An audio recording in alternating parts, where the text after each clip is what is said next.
दोस्तों, आपने सुना होगा कि रूफटॉप सोलर लगाने पे सरकार आपको 78,000 रुपए की सब्सिडी देती है। लेकिन अब सवाल ये आता है कि ये सब्सिडी किस तरह के सोलर पे दी जाएगी, क्योंकि हम जानते हैं कि सोलर 3 टाइप के होते हैं, ऑन ग्रिड, ऑफ ग्रिड और हाइब्रिड। वैसे मैंने ऑन ग्रिड, ऑफ ग्रिड और हाइब्रिड तीनों सिस्टम पर एक अलग अलग वीडियो बना रखी है, जो आप आई बटन पर क्लिक करके देख सकते हैं और इनका लिंक आपको डिस्क्रिप्शन में भी मिल जाएगा। आज के इस वीडियो में हम जानेंगे ऑन ग्रिड और हाइब्रिड सिस्टम के बारे में और इन दोनों सिस्टम को लगाने में हमारा खर्चा कितना आएगा और किस तरह की लोकेशन पे ये सिस्टम लगाए जाते हैं, और क्या हम एक ऑन ग्रिड सिस्टम को हाइब्रिड सिस्टम में कन्वर्ट कर सकते हैं। ये मैं वीडियो के बीच में बताऊंगा और इस वीडियो के लास्ट में मैं बताऊंगा कि कौन से सिस्टम पे कितनी सब्सिडी मिलती है और हम ये कैसे पता करें कि कितने किलोवाट का सोलर सिस्टम हमारे बिजली बिल को जीरो कर सकता है। सोलर से जुड़ी ऐसी इंफॉर्मेटिव वीडियोस बनाने में हमारी बहुत मेहनत लगती है, इसलिए इस वीडियो को लाइक करें और इस चैनल को सब्सक्राइब करें।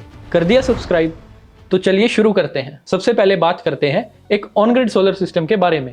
ऑन ग्रिड सोलर सिस्टम यानी ग्रिड कनेक्टेड सोलर सिस्टम, ये एक ऐसा सिस्टम है जो डायरेक्टली पावर ग्रिड से कनेक्टेड होते हैं। इसमें आपके घर के सोलर पैनल से जो एनर्जी प्रोड्यूस होती है वो ग्रिड में भेज दी जाती है। यानी जब आपके पैनल ज्यादा एनर्जी प्रोड्यूस करते हैं तो वो एक्स्ट्रा एनर्जी ग्रिड में चली जाती है, और जब आपको इलेक्ट्रिसिटी की जरूरत होती है तब आप ग्रिड से एनर्जी ले लेते हैं। एक ऑन ग्रिड सिस्टम में बैटरीज की कोई रिक्वायरमेंट नहीं होती, ये सिस्टम बिना बैटरी के चलता है। सोलर से बनी सारी बिजली डायरेक्ट आपके घर के लोड को चलाती है और एक्स्ट्रा बिजली ग्रिड में एक्सपोर्ट कर दी जाती है। और ये सिस्टम काफ़ी कॉस्ट इफेक्टिव भी होता है, क्योंकि इस सिस्टम में बैटरीज नहीं लगती, जिसकी वजह से हमारी इंस्टॉलेशन कॉस्ट या अपफ्रंट कॉस्ट बहुत ज़्यादा कम हो जाती है, और बैटरीज ना लगने की वजह से इसकी मेंटेनेंस भी बहुत कम हो जाती है। इस सिस्टम में नेट मीटरिंग का यूज़ किया जाता है, जिसकी हेल्प से सोलर से बनी एक्स्ट्रा बिजली को ग्रिड में एक्सपोर्ट कर दिया जाता है और ये नेट मीटर उसी एक्स्ट्रा एनर्जी को रिकॉर्ड करता है। इस सिस्टम का एक ड्रॉबैक भी है कि ये सिस्टम ग्रिड डिपेंडेंट है, यानी ये सिस्टम तभी काम करेगा जब आपके पास ग्रिड की सप्लाई होगी। ग्रिड की एब्सेंस में यानी पावर कट की सिचुएशन में ये सिस्टम बंद हो जाते हैं। अब बात करते हैं एक हाइब्रिड सोलर सिस्टम के बारे में। हाइब्रिड सिस्टम, जैसा इसके नाम से पता चलता है, ये सिस्टम ऑन ग्रिड और ऑफ ग्रिड सिस्टम का कॉम्बिनेशन है। इस सिस्टम में आपके सोलर पैनल पावर ग्रिड से तो कनेक्ट होते ही हैं, साथ में इस सिस्टम में बैटरीज भी इंस्टॉल की जाती हैं, जो कि सोलर से बनी एक्स्ट्रा पावर को बैटरीज में भी स्टोर करती है। एक हाइब्रिड सिस्टम के भी कुछ की फीचर्स हैं, जैसे battery storage.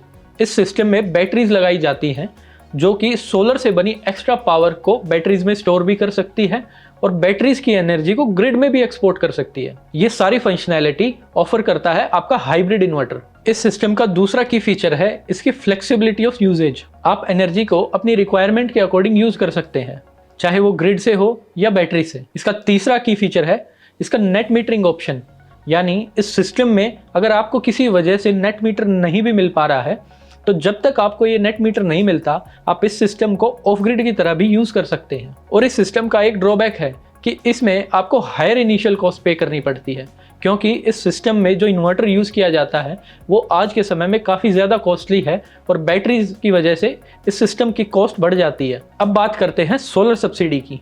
Government solar system लगाने में आपको सब्सिडी प्रोवाइड करती है ताकि आपको फाइनेंशियली थोड़ा रिलीफ मिले। सब्सिडी अमाउंट और टर्म्स वेरी करती हैं कि आपने कितने किलोवाट का सोलर सिस्टम लगाया है और कौन सा लगाया है, लेकिन कुछ कॉमन पॉइंट्स है जो आपको पता होने चाहिए। गवर्नमेंट आपको सोलर लगाने पे जो सब्सिडी देती है वो सिर्फ एक ग्रिड कनेक्टेड सिस्टम पर ही मिलती है, यानी जो सोलर से बनी बिजली को ग्रिड में एक्सपोर्ट कर सके। इसका मतलब है आप ऑन ग्रिड और हाइब्रिड दोनों ही सिस्टम पर सब्सिडी ले सकते हैं, और ये सब्सिडी आपको सिर्फ अपने घर पर सोलर लगाने पर ही मिलेगी। आप अगर सोलर सिस्टम अपनी फैक्ट्री, स्कूल या कॉलेज पर लगाना चाहते हैं तो उसके लिए आपको गवर्नमेंट से कोई सब्सिडी नहीं मिलती है। घर पे सोलर लगवाने के लिए आपको सरकार 1 किलोवाट से लेके 10 किलोवाट तक सब्सिडी दे रही है, जिसमें आपको पहले 2 किलोवाट तक 30,000 रुपये पर किलोवाट की सब्सिडी मिलती है और 3 से लेके 10 किलोवाट तक आपको एक फिक्स अमाउंट दिया जाता है जो कि 78,000 रुपये है।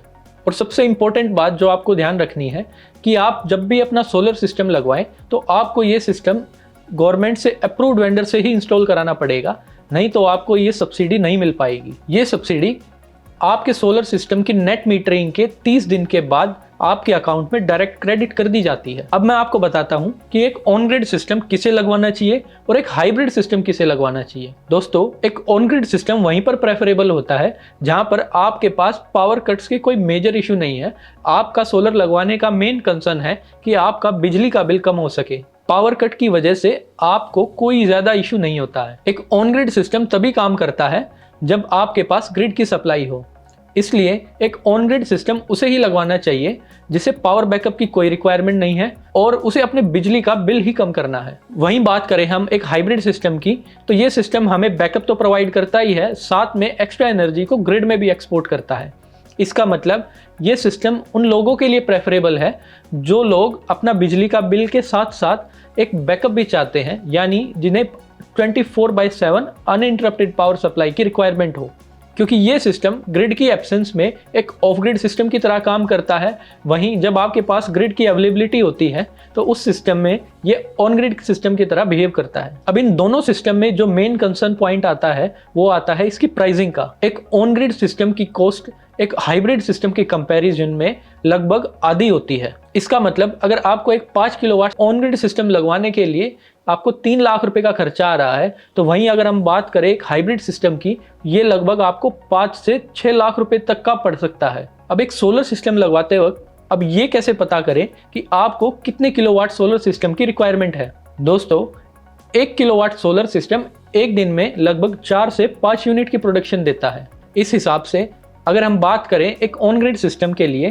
तो उसमें आपको अपने बिल से चेक करना होगा कि आप एक महीने में कितने यूनिट की इलेक्ट्रिसिटी कंज्यूम करते हैं, जिस हिसाब से आप कैलकुलेट करके पता कर सकते हैं कि आपको कितने किलोवाट सोलर सिस्टम की रिक्वायरमेंट है।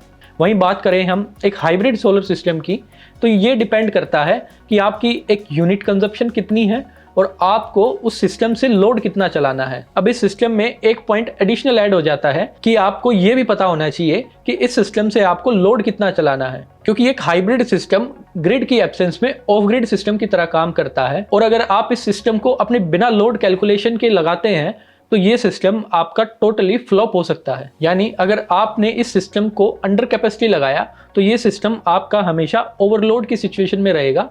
वहीं अगर आपने इसे ओवर कैपेसिटी लगाया तो आपकी पॉकेट में बहुत ज़्यादा बर्डन पड़ेगा। इसका मतलब आपको इसके लिए अननेसेसरी ज़्यादा पैसा लग जाएगा।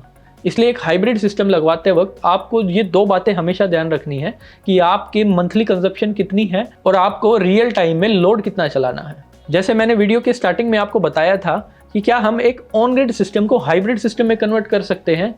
दोस्तों, हम एक ऑन ग्रिड सिस्टम को हाइब्रिड सिस्टम में जरूर कन्वर्ट कर सकते हैं, लेकिन हमें इसके लिए हमारे ऑन ग्रिड इन्वर्टर को चेंज करना होगा और उसकी जगह एक हाइब्रिड इन्वर्टर को इंस्टॉल करना होगा, जिसकी हेल्प से आपका ऑन ग्रिड सिस्टम एक हाइब्रिड सिस्टम में कन्वर्ट हो जाएगा। हाँ, इसमें कुछ माइनर वायरिंग चेंजेस तो होंगे, लेकिन मेजर जो इसमें आपको चेंज करना होगा वो होगा आपका सोलर इन्वर्टर। अब एक हाइब्रिड इन्वर्टर चूज कौन सा करें, उसके लिए मैंने एक डेडिकेटेड वीडियो बना रखी है जो आप यहाँ आई बटन पर क्लिक करके देख सकते हैं। हम सोलर से जुड़ी ऐसी इन्फॉर्मेटिव वीडियोस आपके लिए हमेशा बनाते रहते हैं। मुझे उम्मीद है आपको ये वीडियो जरूर पसंद आई होगी, लेकिन फिर भी आपका कोई भी सवाल है तो हमें कमेंट बॉक्स में जरूर पूछें। मिलते हैं एक अगली वीडियो में एक नई जानकारी के साथ।